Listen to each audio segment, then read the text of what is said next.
Halo saudara, kita berjumpa kembali dalam Rumah Pilkada. Selama 1 jam ke depan kami hadirkan informasi seputar persiapan Pilkada serentak, termasuk rapat antara Komisi 2 DPR RI dan juga Komisi Pemilihan Umum yang digelar untuk membahas soal gelaran Pilkada serentak pada November mendatang. Lebih lengkap bersama saya Maido Pelfrina. Kita langsung mulai Rumah Pilkada hanya di Kompas TV, independen, terpercaya.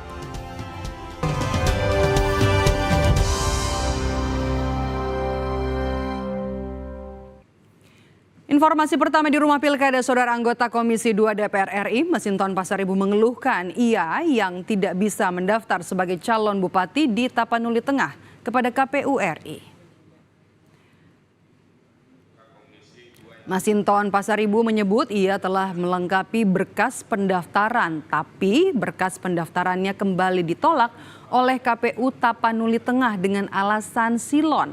Masinton pun meminta KPU mengambil alih kebijakan dari KPU Tapanuli Tengah lantaran Masinton meyakini pendaftaran yang ia lakukan sudah sesuai dengan kriteria. Sebelumnya PDIP mengutus Masinton untuk maju di Pilkada Kabupaten Tapanuli Tengah demi menghindari calon tunggal. Apa kalian ini? Gimana nggak rusaknya apa ini? Pelaksanaan pemilu demokrasi ini kita rusak secara prosedural. Prosedurnya aja kita rusak, gimana kita menemukan demokrasi yang substansi dan hakiki kepada rakyat ini? Kebrutalan ini dimulai oleh penyelenggara. Dan itu terjadi hari ini. Dan saudara-saudara sebagai pimpinan tertinggi tidak mengambil sikap terhadap itu dan tidak memberikan kepastian. Pekerjaan apa kalian dibayar triliunan anggaran tadi, berapa puluh triliun itu? Bila perlu, kita evaluasi KPU ini ke depan penyelenggaraannya, nggak boleh lagi begini, Pak. Rapat yang dipimpin oleh Ketua Komisi 2 DPR RI Ahmad Doli Kurnia berjalan hingga dini hari. Dalam rapat, Doli menyampaikan kesimpulan sementara bahwa pelaksanaan pilkada jika kota kosong menang, maka pemilihan gubernur dan wakil gubernur, bupati dan wakil bupati, serta wali kota dan wakil wali kota diselenggarakan kembali pada tahun berikutnya, yakni di tahun 2025.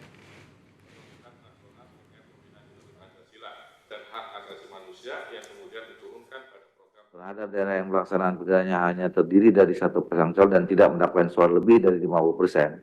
Komisi DPR RI, Kementerian Dalam Negeri, Komisi Pemilihan Umum, Bawaslu, DKPP secara bersama menyusun pemilihan gubernur dan wakil bupati diulang kembali pada tahun berikutnya, yakni tahun 2025. Informasi lebih lengkapnya saudara dari Gedung Parlemen sudah bersiap ada jurnalis Kompas TV di sana, Valentina Sitorus. Valen, rapat Komisi 2 dengan Komisi 2 DPR dengan KPU dan juga Bawaslu kan ini berlangsung panas. Kemudian juga anggota Komisi 2 dari fraksi PD Perjuangan Masinton Pasaribu menyampaikan kritiknya. Kemudian juga ada sejumlah hal yang dibahas, terutama soal calon tunggal di Pilkada serentak. Kalau nanti ternyata kota kosong ini menang, apa saja yang kemudian sudah disiapkan oleh KPU, DPR dan juga Bawaslu soal ini?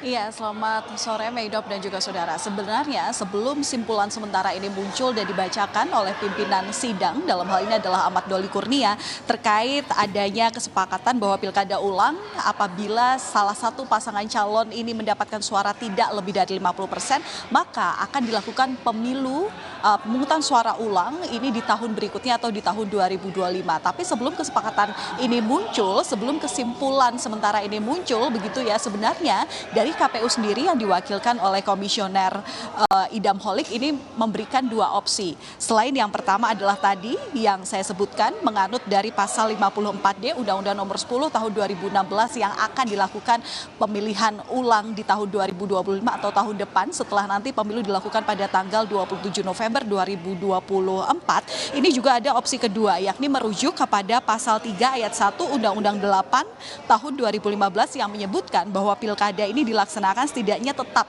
5 tahun sekali secara serentak. Artinya untuk kepala daerah terpilih baru kemudian akan dipilih di tahun atau di 5 tahun berikutnya, setelah nantinya ya lagi-lagi pemimpin daerah itu akan dipimpin oleh penjabat ataupun juga PJ dari pimpinan sementara. Nah, tapi yang menjadi latar belakang kalau opsi kedua ini kemudian tidak disetujui adalah karena pernyataan Doli yang menyebutkan bahwa suatu daerah itu lebih baik jika dipimpin oleh kepala daerah definitif dan bukan oleh PJ atau pejabat sementara. Nah, karena ini juga berkaitan dengan bagaimana ranah kewenangan yang bisa dilakukan lebih besar jika ini diambil keputusannya oleh kepala daerah dan bukan oleh PJ. Nah, sementara itu terkait dengan kesimpulan sementara kemarin bahwa pilkada ini rencananya akan dilanjutkan di tahun berikutnya persis atau di tahun 2025 jika memang suara calon kepala daerah tidak lebih dari 50%, artinya hanya ada satu paslon yang kalah dengan kota kosong begitu ya. Ini kemudian akan dibahas lagi oleh KPU RI, Bawaslu, DKPP, perwakilan pemerintah dalam hal ini adalah Kemendagri serta Komisi 2 ini pada rapat dengar pendapat selanjutnya yang nantinya rencananya ini akan digelar pada 27 September 2024. Nah, RDP yang akan digelar pada 27 September ini nantinya juga akan membahas mengenai PKPU yang mengatur tentang penyelenggaraan pilkada dengan satu pasangan calon yang mana tadi saya sebutkan apabila memang suaranya tidak lebih dari 50% dan bisa dikatakan ini pemenangnya adalah kota kosong.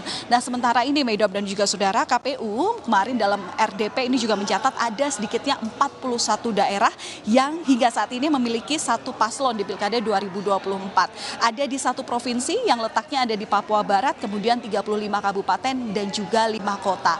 Kemarin ini juga polemiknya alot sekali, tadi seperti Anda sampaikan bahwa anggota Komisi 2 dari fraksi PDIP Masinton Pasaribu ini juga kemudian menampilkan protes begitu ya, lantaran sebenarnya memang kita tahu bersama bahwa pendaftaran daripada calon kepala daerah ini kan selesai di tanggal 29 Agustus lalu begitu ya. Tapi kemudian untuk daerah-daerah yang ternyata hanya memiliki satu pasangan calon atau calon tunggal, ini kemudian diberikan kesempatan atau perpanjangan waktu pendaftaran hingga 4 September 2024. Tapi Masinton yang saat itu memang ditugaskan partainya untuk kemudian menjadi calon atau bakal calon kepala daerah di Kabupaten Tapanuli Utara, ini kemudian pendaftarannya ditolak oleh KPU lantaran pihaknya ini diketahui belum memenuhi pendaftaran yang dilakukan oleh sistem informasi pendaftaran pencalonan atau dalam hal ini adalah silon begitu, sehingga dirinya ini pengen daftar secara langsung secara manual ke kantor KPU Tapanuli Utara tapi kemudian ditolak. Nah, alasannya yaitu tadi karena pertama harus mendaftar secara online baru kemudian melengkapi berkas secara manual. Nah, ini kemudian yang menjadi protes, kenapa hal ini kok tidak bisa diterima oleh KPU daerah secara dinamis begitu ya, padahal pendaftaran yang saat itu dilakukan perpanjangan hingga 4 September itu sebenarnya sudah sesuai peraturan perundang-undangan tentang pendaftaran pilkada. Nah, ini kemudian yang nanti juga akan berlanjut dibahas melalui PKPU yang nantinya akan dibahas ulang tanggal 27 September 2024. Seperti apa proses ataupun juga keputusan daripada ihwal peraturan KPU ini, ya otomatis nanti kita akan menunggu di situ karena keputusan finalnya daripada daerah-daerah yang hanya memiliki calon tunggal ini kemudian keputusannya seperti apa apabila suaranya nanti ternyata tidak memenuhi 50% akan dibahas pada tanggal 27 September itu. Maidop. Oke, baik, terima kasih jurnalis Kompas TV Valentina Sitorus dari Gedung DPR MPR Senayan, Jakarta. Usai